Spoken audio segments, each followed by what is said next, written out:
This was officially ruled the most expensive mistake in the history of banking.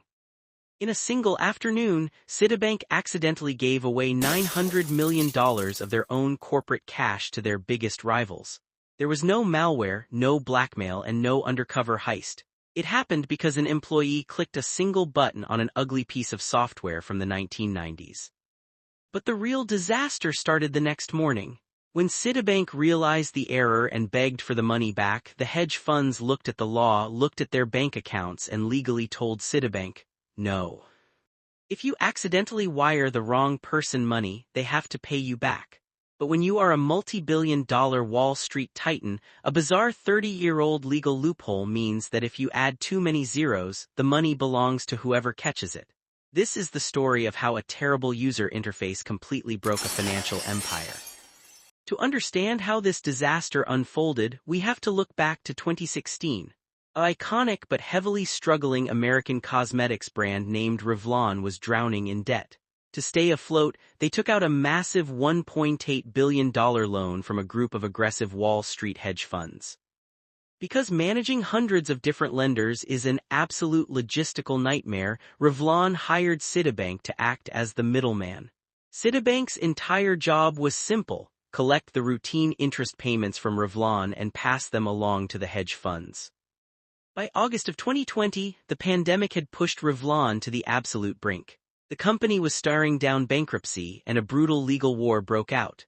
The hedge funds were actively suing to claw their money back before Revlon went completely under, and Citibank was caught directly in the crossfire.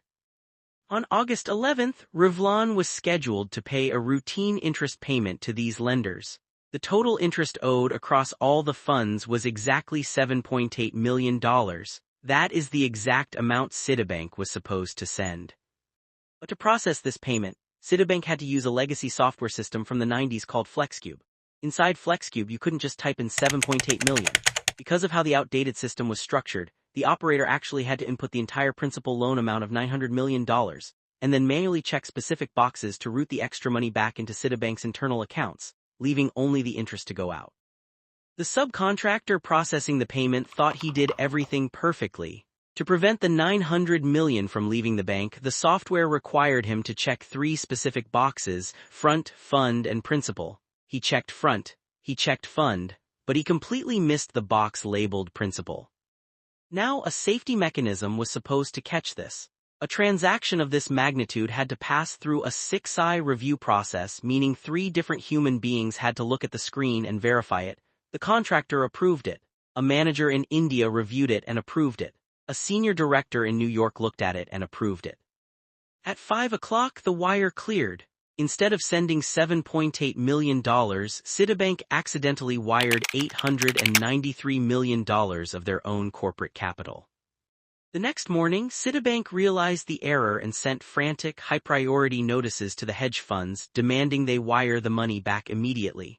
Several smaller banks complied, but the major hedge funds looked at their accounts, looked at their ongoing legal war with Revlon, and simply said, "No, we're keeping it."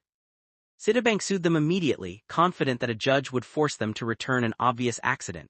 But they walked straight into a legal buzzsaw. In New York law, there is a famous 1991 precedent called discharge for value. It states that if a beneficiary receives money that they are legitimately owed and they have no reason to believe it was a mistake, they are legally allowed to keep it. The hedge funds argued that because Revlon owed them exactly this much money, they naturally assumed the billionaire owner of Revlon had just decided to pay off his debts early. In a shocking ruling that sent shockwaves through the financial world, the U.S. District Court ruled that the hedge funds were legally entitled to keep the cash. The judge called it one of the most accidental and expensive blunders in banking history. While Citibank spent the next 2 years fighting a brutal appeals process to eventually recover the funds through later settlements, the damage to their reputation was completely permanent.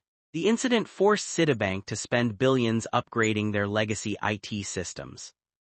It proved to the entire financial sector a massive lesson about wealth. No matter how smart you are, a bad system will always break you.